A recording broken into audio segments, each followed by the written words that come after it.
таң намазы мен асырдың қандай ерекшелігі бар? Міне осы нәрсеге біз қатты мән беруіміз керек. Ан Әби Муса радиаллаху анху анна Расулаллахи саллаллаху алейхи уассалам қала.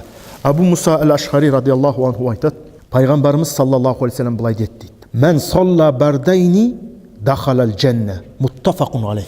Бұхари мен Муслимде келген нәрсе. Кім екі салқынды оқыса деді. Бардайни деген араб тілінен екі суық уақыт дейді. Кім екі салқын уақытты оқыса дейді, ол жәннатқа кірді деді. Ғалымдар айтады, әл-бардан әс-субху уәл-аср дейді. Ол таң намазы мен асыр намазы. Неге?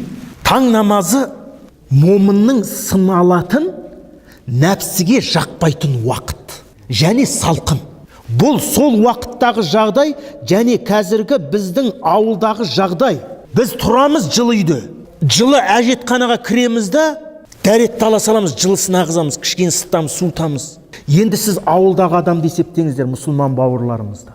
Тұрады. Оған ешкім су жылытып отырған жоқ. Не істейді? Анау флякта кәткеде тұрған суды алады, соған дәрет алады қазір.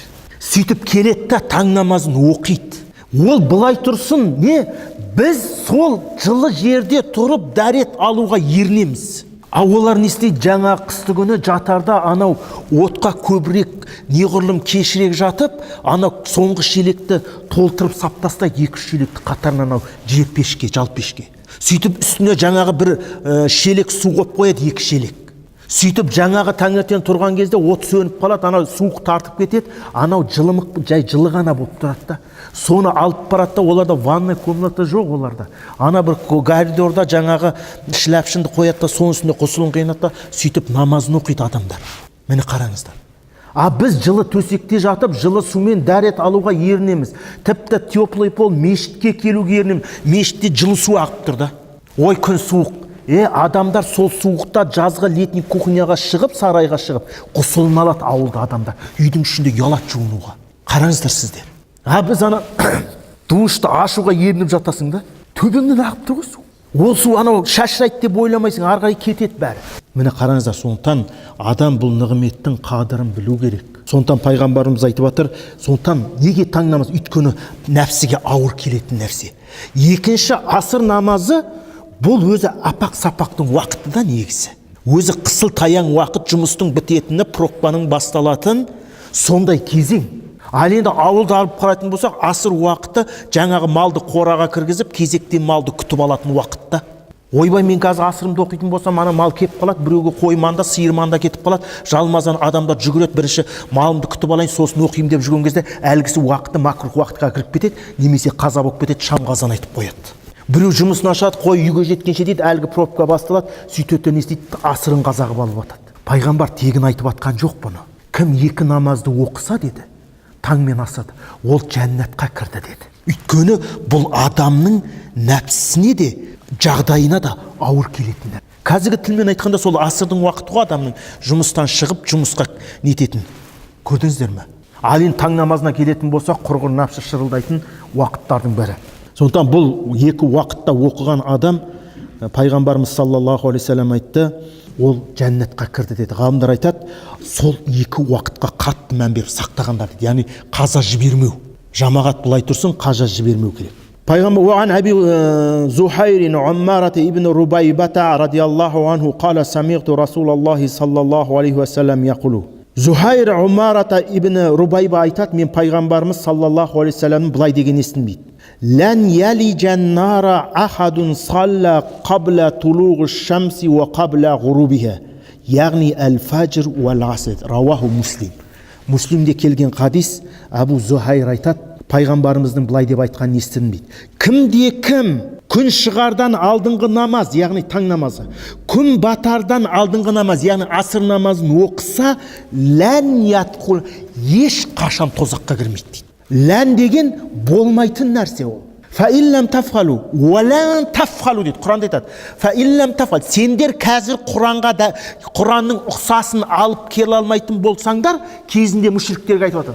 уәлән тафғалу, қияметке дейін Құранның бір ұқсасын алып келе алмайсыңдар дейді. Ол болмайтын нәрсені айтады. Сондықтан пайғамбарымыз саллаллаху алейхи вассалам айтады, кім таң намазын, кім асырды оқыса деді, лән ятқуланнар, ол тозаққа кірмейді деді. Бұл екі намаздың артықшылығын білдіреді. وعن أبي هريرة رضي الله عنه قال رسول الله صلى الله عليه وسلم. Абу Хурайрадан жеткен хадисте пайғамбарымыз саллаллаху алейхи вассалам айтады, муттафақун алейх, Бухари мен Муслимде келген хадис. Ятағақабуна фикум малаикату биллайли ва малаикатун биннахар. Сендерге дейді ілесет түннің періштелері және күндіздің періштелері дейді. Яджтамигуна фи салати субхи ва салати аср. Жаңағы періштелер түнде бізден болатын періштелер бар, кейін олар кетіп орнына күндіз келетін періштелер бар, смендер ауыс. Сонда айтады, солар таң намазы мен асыр намазында жолығады дейді. Таң намазында келген періштелер бізбен асыр намазына дейін болады. Асыр намазын бастаған кезде бұлар кетеді да, екінші періштелер келеді, олар бізбен таң намазына дейін болады. Сөйтіп таң намазына келген кезде олардың смені бітеді да, күндізгі періштелер келеді. Осылай дейді. ثم يخرج الذين باتوا فيكم فيسألوا الله وهو أعلم بهم كيف تركتم عبادي. Ал енді сендермен жаңағы асырда келіп, сендермен түнді өткізіп, таңертең кеткен, таң намазында кеткен періштелер дейді, қайтып барғанда Алла тағала біліп тұрса да сұрайды дейді. Менің пенделерімді қандай қалде қалдырдыңдар деп. Сонда әлгі фаяқулуна дейді, әлгі періштелер айтады, таракнахум уахум юсаллун атайнахум уахум юсаллун. Муттафақун, Бухари мен Муслим. Біз барғанда олар намаз оқып тұрғанда біз оны тастап кеттік деген. Көрдіңіздер ме? Біз асыр оқып жатқан кезде жаңағы періштелер, біздің күндізгі періштелер кетеді да, біз асыр оқып жатқан кезде ана періштелер келеді, қараса намаз оқып тұрмыз. Сөйтеді да, олар не істейді, бұлай кезектерге таң намазынан бастаған кезде олар кетеді да, ана күндізгі періштелер келеді. Сонда мыналар айтып жатыр, біз барғанда олар асырды оқып тұрған еді, біз кеткенде олар уже таңды оқып жатыр дейді. Біз олар намаз оқып тұрған кезде бардық, намаз оқып тұрған кезде тастадық дейді.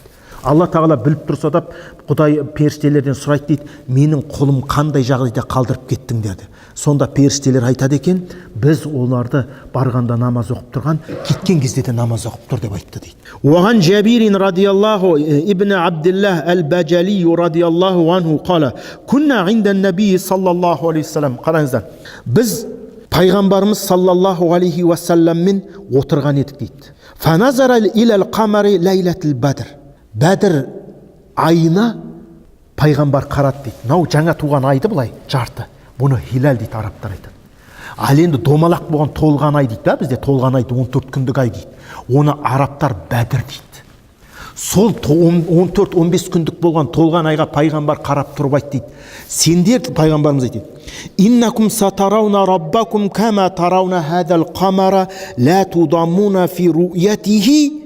Сендер мына ешкім бөгет болмастан мына айды көріп тұрғандарыңдай сендер Раббыларыңды көресіңдер деді. Яғни еш бөгетсіз, ашық анық деді. Раббыларыңды көресіңдер деді. فَإِنِ اسْتَطَعْتُمْ أَلَّا تُغْلَبُوا عَلَى صَلَاةٍ قَبْلَ طُلُوعِ الشَّمْسِ وَقَبْلَ غُرُوبِهَا فَافْعَلُوا. Muttafaqun alayh. Жаңағы Бухари мен Муслимде келген хадис, пайғамбарымыз айтты, сендер мына айды көргендей қияметте Құдайларыңды көресіңдер деді. Қашан? Егер сендердің күн шығардан алдыңғы, яғни таң намаздарыңды, күн батардан алдыңғы асыр намаздарыңды бір нәрсе басып кетпеген болса деді.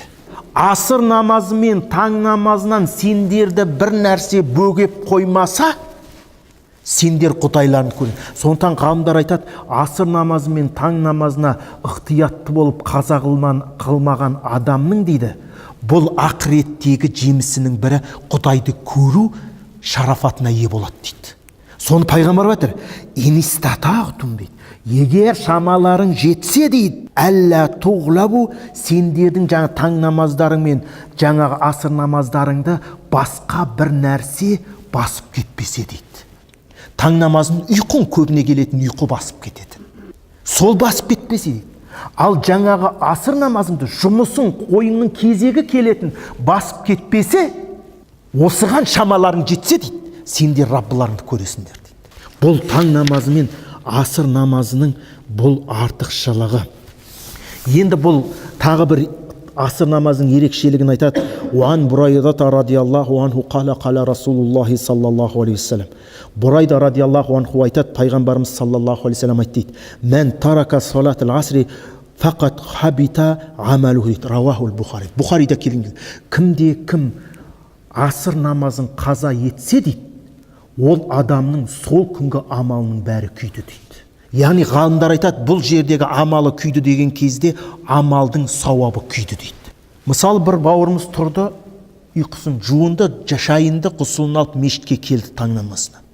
Жамағаттың сауабын алды, намазға басып келген қадамына сауап алды, қайтқан қадамын алды, сол мешітте отырып зікір, Құран оққан сауабын алды, сөйтті де инширахын оқып, күнді шығарып, инширах намазын оқып, жұмысына кетті, жұмысына жанталасып жүріп, мешітке барып бесінді оқыды, сөйтіп бір жерде садақасын берді, біреуге жақсылық жасады, біреуге